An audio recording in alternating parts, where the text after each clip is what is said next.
Winter had come, and for many days now had held everything in an icy grip.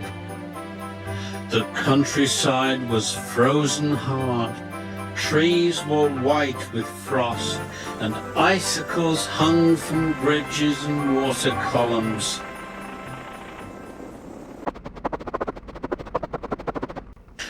Too cold for that, thank goodness, shivered James's driver as he and the fireman huddled on the sheltered side of the cab.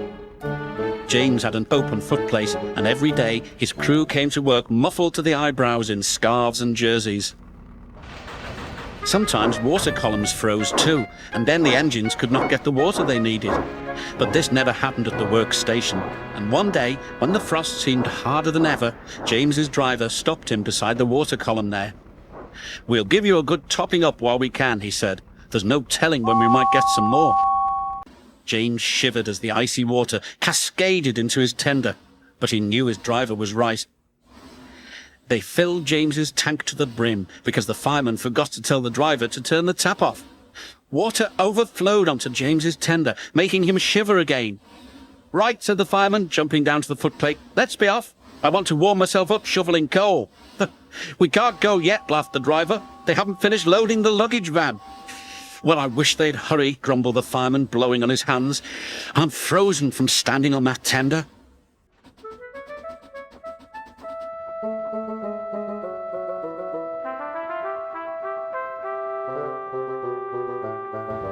All engines have a tap called an injector. It allows the driver or fireman to transfer water from the tender to the boiler and is very important. Without it, the water level in the boiler could become too low to make steam properly.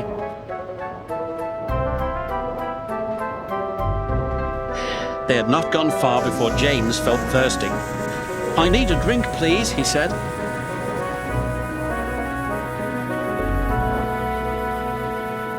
His driver switched on the injector, but nothing happened. The fireman tried his duplicate. Still nothing. "I've got such a pain," groaned James. "Your injector's failed," said his driver. "Blockage in the pipe, most likely.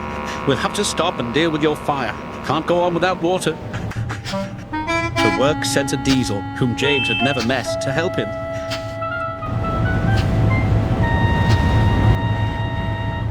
"Rescued by a diesel," he snorted disgustedly. "It's degrading. I won't go."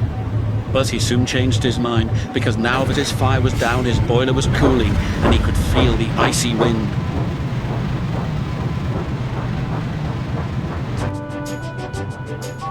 The diesel was friendly.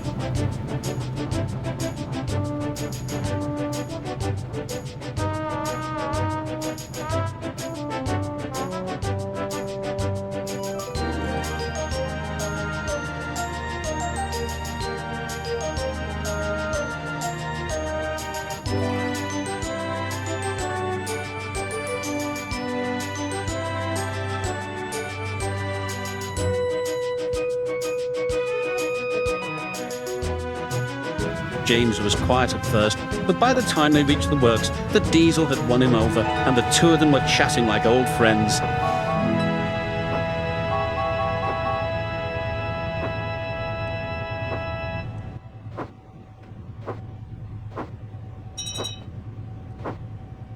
At the works, James's fireman climbed onto the tender. He tried to open the filler cap, but couldn't. "There's your answer, James," he said. "Your filler cap's frozen solid. That's because the water overflowed. Ice is stopping air from getting into the tank, so the injectors can't work. You'll be all right when the ice melts." He was, and that wasn't all.